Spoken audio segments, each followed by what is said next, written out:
The thunder of artillery shells echoed across the Somme battlefield as Lieutenant Margaret "Maggie" O'Brien pressed herself against the muddy wall of the field hospital trench.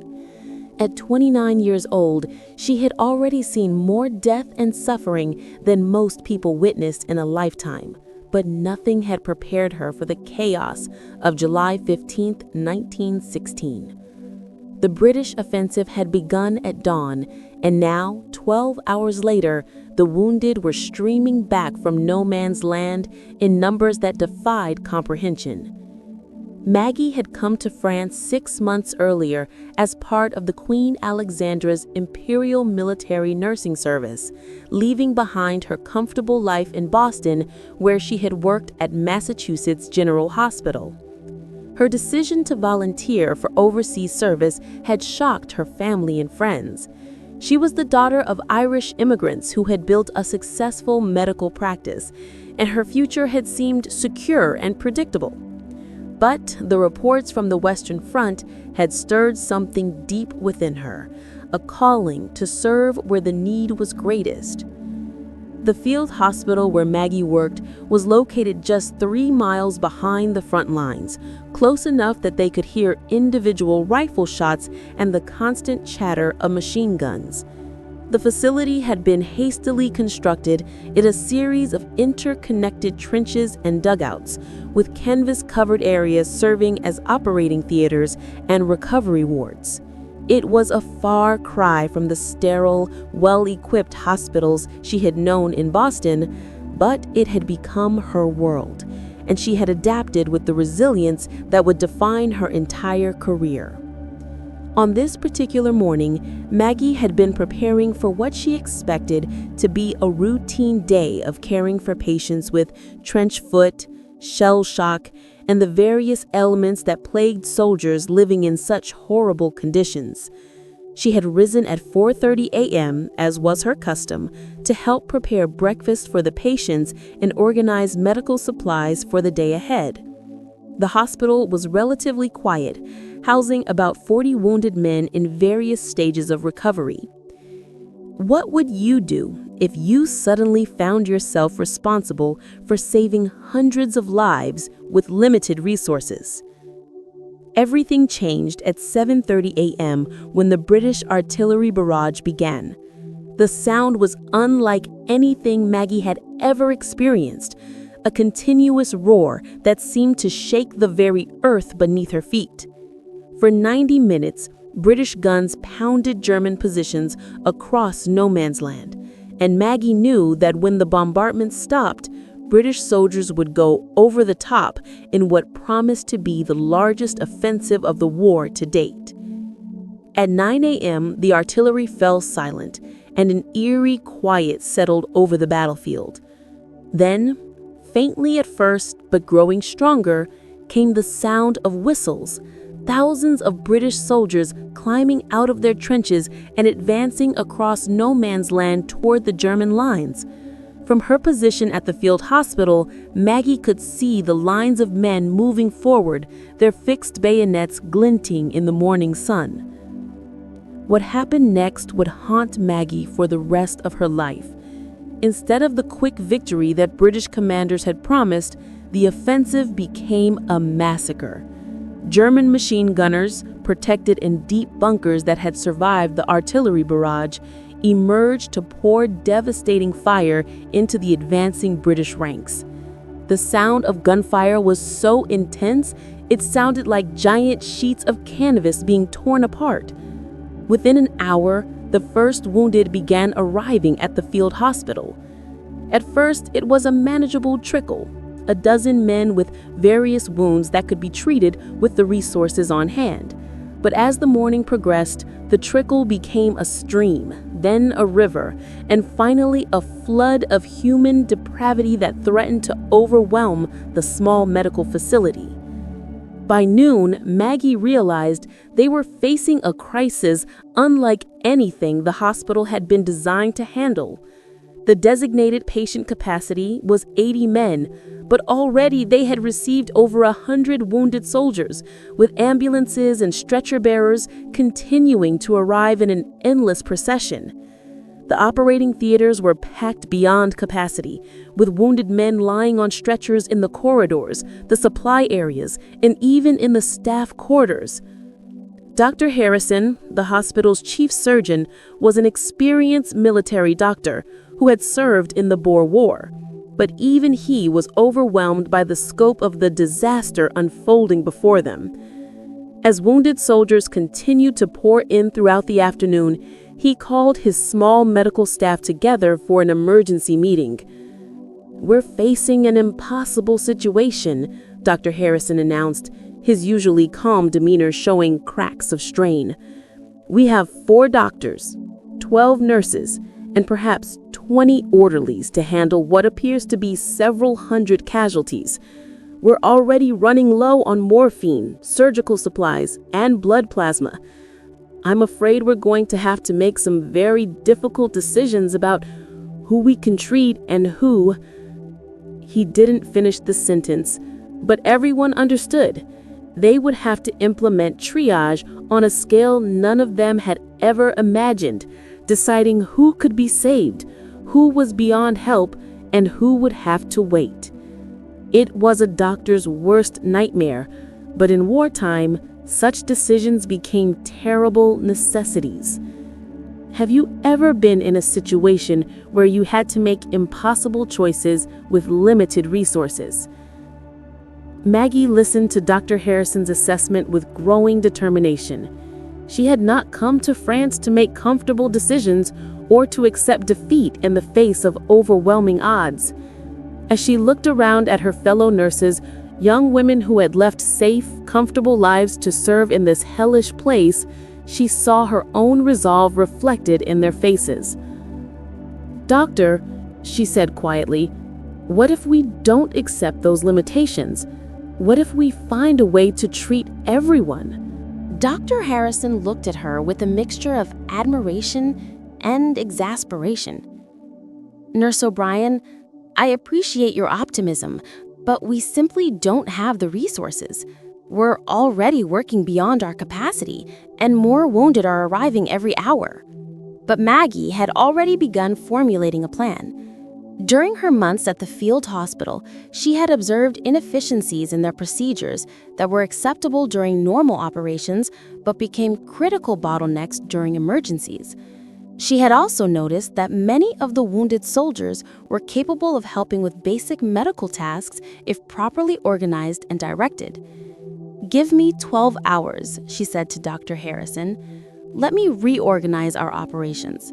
I think we can handle far more patients than we've ever imagined possible." What followed was one of the most extraordinary displays of medical organization and innovation in the history of warfare. Maggie began by completely reorganizing the physical layout of the hospital.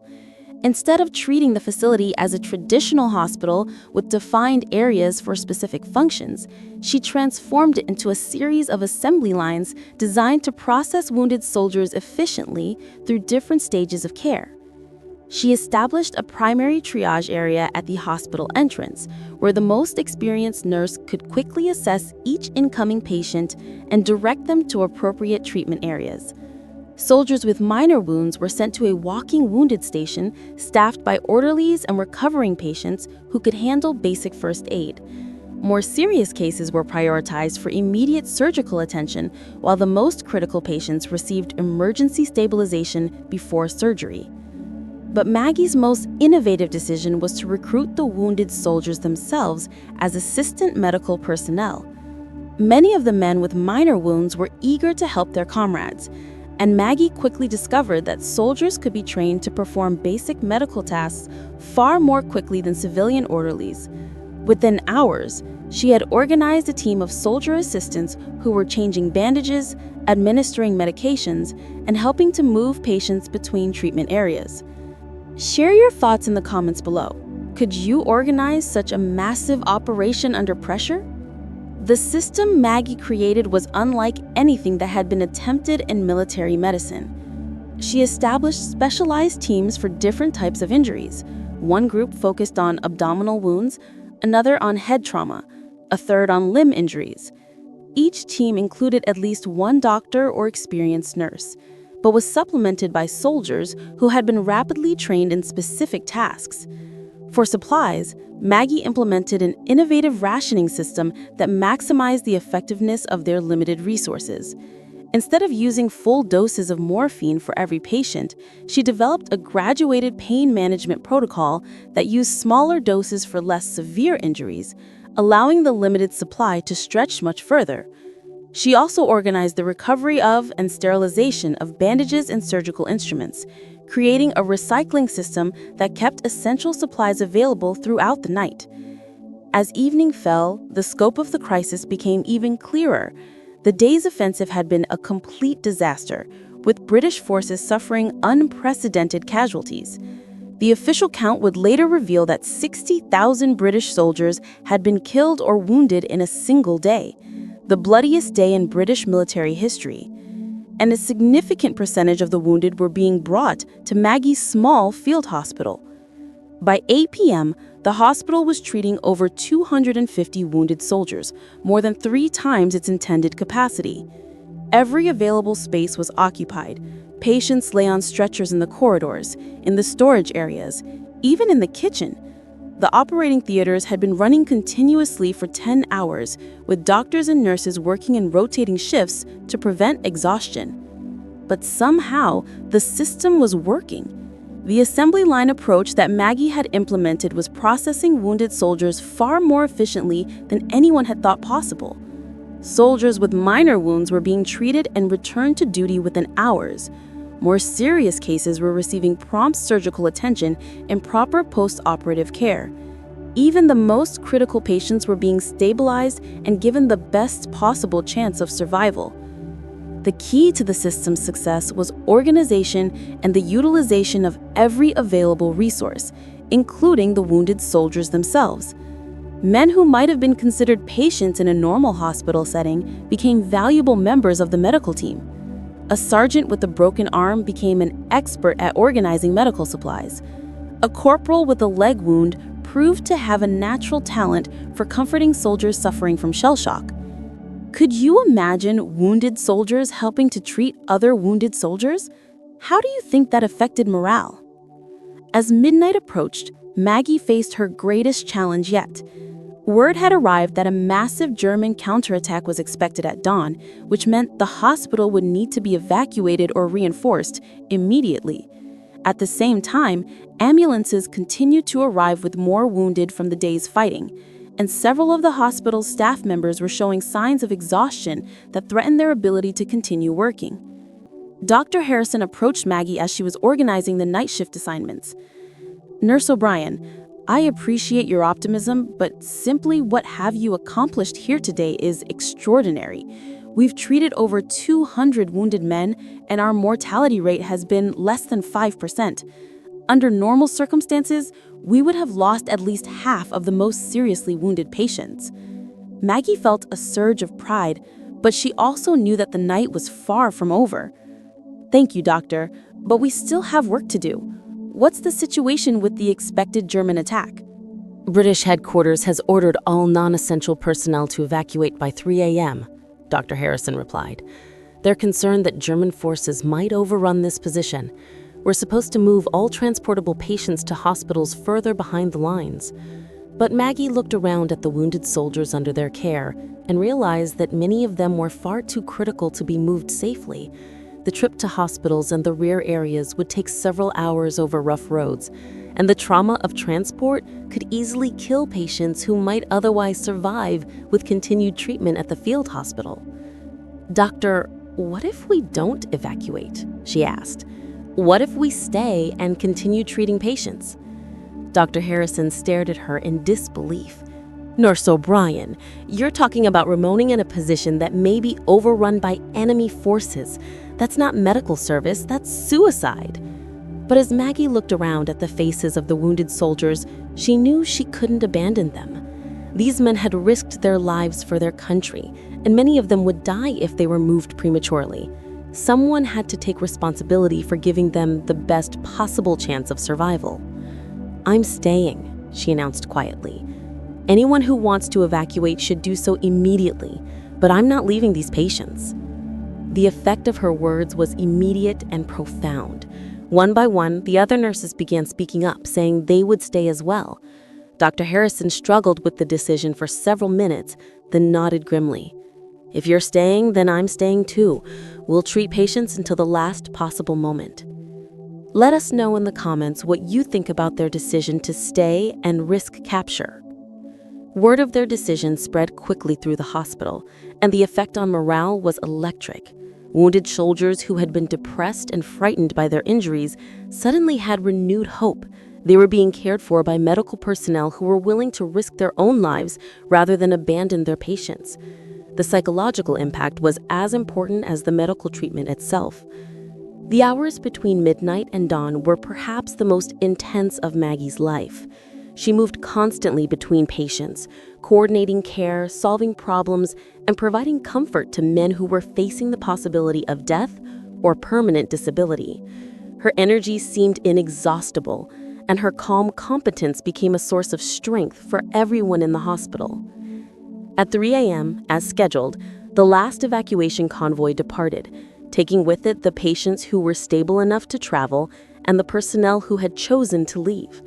Maggie's field hospital was now completely on its own, with no possibility of reinforcement or resupply until the military situation stabilized.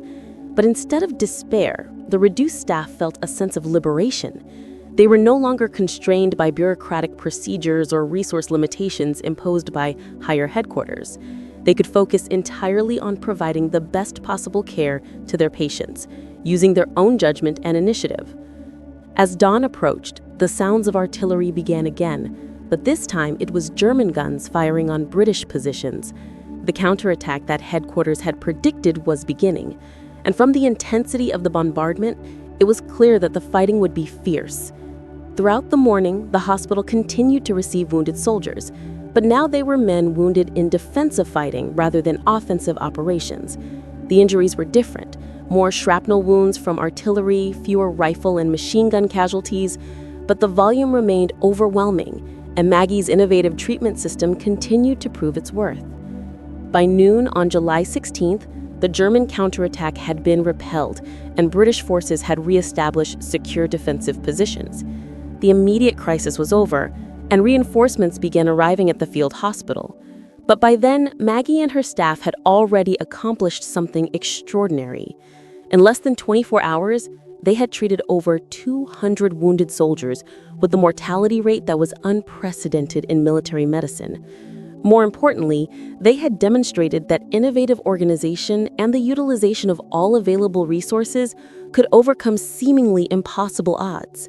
Share your thoughts about how innovation and leadership can overcome seemingly impossible challenges. The aftermath of Maggie's achievement was both immediate and long-lasting. Word of what had happened at the field hospital spread rapidly through the British Medical Corps, and within weeks, the organizational innovations she had developed were being implemented at hospitals throughout the Western Front. The concept of using wounded soldiers as assistant medical personnel became standard practice, as did the assembly line approach to treating large numbers of casualties. Maggie herself was awarded the Military Medal for her service, becoming one of the first American nurses to receive such recognition from the British government. But more importantly for her, she had proven that medical personnel could make a critical difference in wartime by refusing to accept limitations and by innovating under pressure. After the war, Maggie returned to Boston, where she used her experience to revolutionize emergency medical care at Massachusetts General Hospital. She developed new protocols for handling mass casualties that would later prove invaluable during World War II and subsequent conflicts. Her innovations in triage and resource management became standard teachings in nursing schools throughout the United States. But perhaps Maggie's greatest legacy was the example she set for medical personnel facing impossible situations. She demonstrated that caring for patients is not just about following established procedures, but about taking responsibility for finding solutions when those procedures prove inadequate.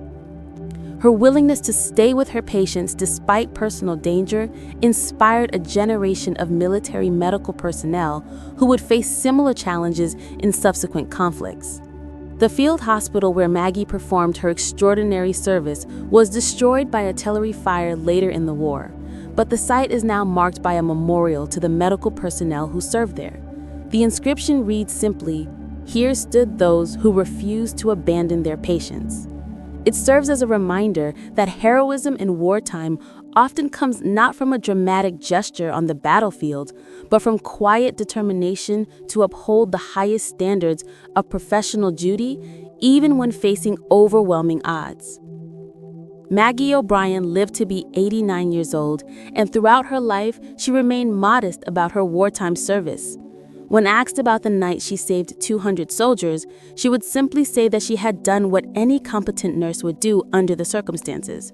But those who served with her knew better. They had witnessed something extraordinary, a demonstration of how individual courage and innovation could triumph over seemingly impossible challenges. Let us know how this incredible story of dedication and innovation affected you. The medical innovations that Maggie developed during that single night in 1916 continued to influence emergency medicine for decades.